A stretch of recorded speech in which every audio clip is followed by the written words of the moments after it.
साथियों नमस्कार। कैसे हैं आप? मैं आशा करता हूँ आप स्वस्थ मस्त और खुश होंगे, अपनी पढ़ाई को निरंतर कर रहे होंगे। आज मैं आपके समक्ष रीट पात्रता परीक्षा 2025 के सिलेबस में कुछ बदलाव किए गए हैं, कुछ टॉपिक जोड़े गए हैं, उसके बारे में बता रहा हूँ। क्योंकि हम किसी भी कंपटीशन एग्ज़ाम की शुरुआत सिलेबस से करते हैं, जब तक हमें सिलेबस के बारे में पता नहीं होता है तो हमारी तैयारी कुछ काम की नहीं है। तो सबसे पहले हमारे जो एग्ज़ाम आने वाला है, उसका सिलेबस क्या है, वो जानना ज़रूरी है। क्योंकि पिछला सिलेबस और अभी सिलेबस में कुछ नए टॉपिक जोड़े गए हैं, तो उसको मैं सोच रहा हूँ कि आपको इसके बारे में थोड़ा बता दिया जाए। तो साथियों, सबसे पहले हम खंड फर्स्ट मनोविज्ञान को लेते हैं कि खंड फर्स्ट मनोविज्ञान में जो नए टॉपिक जोड़े हैं, लेकिन उससे पहले पहले क्या था वो भी जान लेते हैं। देखिए, पहला बाल विकास पहले भी था और अभी भी है, सेम है, इसमें कोई बदलाव नहीं किया गया है। दूसरा है वंशानुक्रम एवं वातावरण की भूमिका, सेम है, पहले भी था अभी भी है। नेक्स्ट है व्यक्तिगत भिन्नताएं, ये भी है, इसमें कोई बदलाव नहीं किया गया है। नेक्स्ट है व्यक्तित्व और बुद्धि, उसमें भी कोई बदलाव नहीं किया है। फिर नेक्स्ट है विविध अधिगमकर्ताओं की समझ, यहाँ पर भी कोई बदलाव नहीं है। नेक्स्ट है अधिगम में आने वाली कठिनाइयाँ, यहाँ भी कोई बदलाव नहीं किया गया है।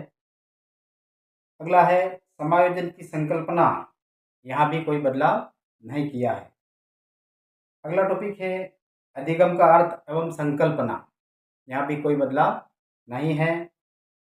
नेक्स्ट है अधिगम के सिद्धांत, विभिन्न सिद्धांत दिए गए हैं जिसको हमें अच्छी तरह से याद करना है, उनका बार बार रिवीजन करना है, क्योंकि यह ऐसे टॉपिक है जो कन्फ्यूज़न ज़्यादा पैदा करेंगे। अगला है शिक्षण अधिगम प्रक्रियाएं, यहाँ भी कोई बदलाव नहीं किया है। नेक्स्ट टॉपिक है आकलन मापन और मूल्यांकन, यहाँ भी कोई बदलाव नहीं किया गया है। नेक्स्ट है क्रियात्मक अनुसंधान, ये भी एज इट इज़ है। और अगला है शिक्षा का अधिकार अधिनियम 2009 आरटी, यहाँ तक कोई बदलाव नहीं किया है। सॉरी। अब कुल मिला के हम ये कह सकते हैं कि मनोविज्ञान के सिलेबस में, इसके पाठ्यक्रम में जो पहले था, इसके अलावा एक प्रकार से एक नया यूनिट जोड़ दिया, ऐसा हम कह सकते हैं। और वह है राष्ट्रीय शिक्षा नीति 2020। राष्ट्रीय शिक्षा नीति 2020 एनईपी 2020 ये नया जोड़ा है। जो हमारे रीट पात्रता के पाठ्यक्रम में जो टॉपिक नया जोड़ा है वो आपके सामने मैं यहाँ लिख के बता रहा हूँ कि मनोविज्ञान खंड फर्स्ट मनोविज्ञान, और इसमें जोड़ा है राष्ट्रीय शिक्षा नीति एनईपी। और राष्ट्रीय शिक्षा नीति के अंदर पहला बिंदु है प्रारंभिक बाल्यावस्था देखभाल एवं शिक्षा। पहला बिंदु क्या है? प्रारंभिक बाल्यावस्था देखभाल एवं शिक्षा। यहाँ पर दूसरा बिंदु है बुनियादी साक्षरता एवं संख्या ज्ञान, बेसिक शिक्षा, गांधी जी वाली शिक्षा, इसका यहाँ पर जोड़ा गया है। नेक्स्ट है स्कूलों में पाठ्यक्रम एवं शिक्षण शास्त्र, ये नया जोड़ा है। फिर है शिक्षक, शिक्षक नया है। नेक्स्ट है पॉइंट समतामूलक एवं समावेशी शिक्षा, समतामूलक एवं समावेशी शिक्षा। शिक्षा ऐसी होनी चाहिए जो समतामूलक हो, और समावेशी शिक्षा जो सतत और लगातार बनी रहे, ऐसी शिक्षा। नेक्स्ट है स्कूल शिक्षा के लिए मानक निर्धारण। अगला टॉपिक क्या है? स्कूल शिक्षा के लिए मानक या मानकों का निर्धारण। और नेक्स्ट है और अंतिम जो राष्ट्रीय शिक्षा नीति के अंदर है वह है राजस्थान की समसामयिक बाल कल्याणकारी शैक्षिक योजनाएं।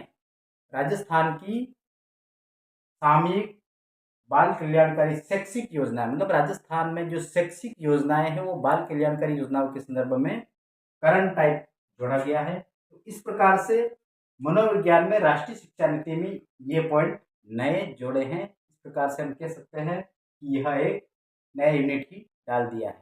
साथियों, डरने की कोई ज़रूरत नहीं है, ये कोई ज़्यादा बड़ा नहीं है। थोड़ा सा जो पढ़ रहे इसमें एक्स्ट्रा हमको थोड़ा बहुत पढ़ना पड़ेगा। यहाँ पर हिम्मत हारने और डरने की कोई ज़रूरत नहीं है कि इतने समय में हम क्या करेंगे, कैसे करेंगे। कोई नहीं, लगे रहो, बिल्कुल हो जाएगा। अब हम बात करेंगे खंड 2 हिंदी। खंड 2 हिंदी, और उसमें पहले वाला जो सिलेबस था वो तो एज इट इज है, लेकिन लास्ट में एक नया टॉपिक डाल दिया है और वह है राजस्थानी भाषा एवं साहित्य की सामान्य जानकारी। राजस्थानी भाषा एवं साहित्य की सामान्य जानकारी, यह एक नया जोड़ा है और इसको पढ़ना है। और नेक्स्ट है खंड 4, मतलब भाग 4, जो एसएस का है, सामाजिक अध्ययन विषय का है। उसके यूनिट 2, यूनिट 3 और यूनिट 4 में कुछ पार्ट जोड़े गए। अब यहाँ पर हम देखते हैं एसएस यानी सामाजिक अध्ययन के यूनिट 2, उसमें मौर्य काल और गुप्त काल। इस सेकेंड यूनिट के अंदर प्राचीन इतिहास में अर्थव्यवस्था, साहित्य और स्थापत्य कला, इसको जोड़ा गया है। अर्थव्यवस्था, साहित्य और स्थापत्य, ये नया टॉपिक जोड़ा गया है। फिर हम आते हैं यूनिट 3 के अंतर्गत। यूनिट 3 मध्यकाल और आधुनिक काल, मतलब मध्यकालीन इतिहास।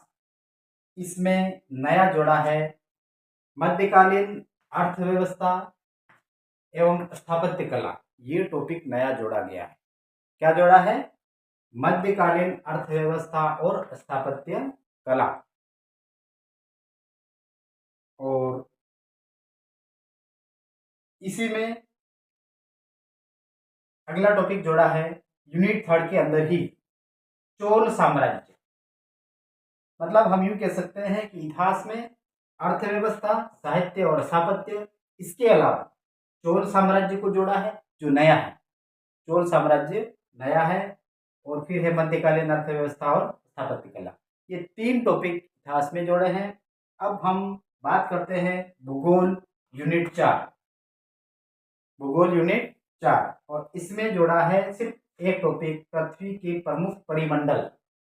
पृथ्वी के प्रमुख परिमंडल मतलब स्थलमंडल, जलमंडल और वायुमंडल, ये सब इसमें जोड़ा गया है। और आसान है, इतना कोई कठिन नहीं है।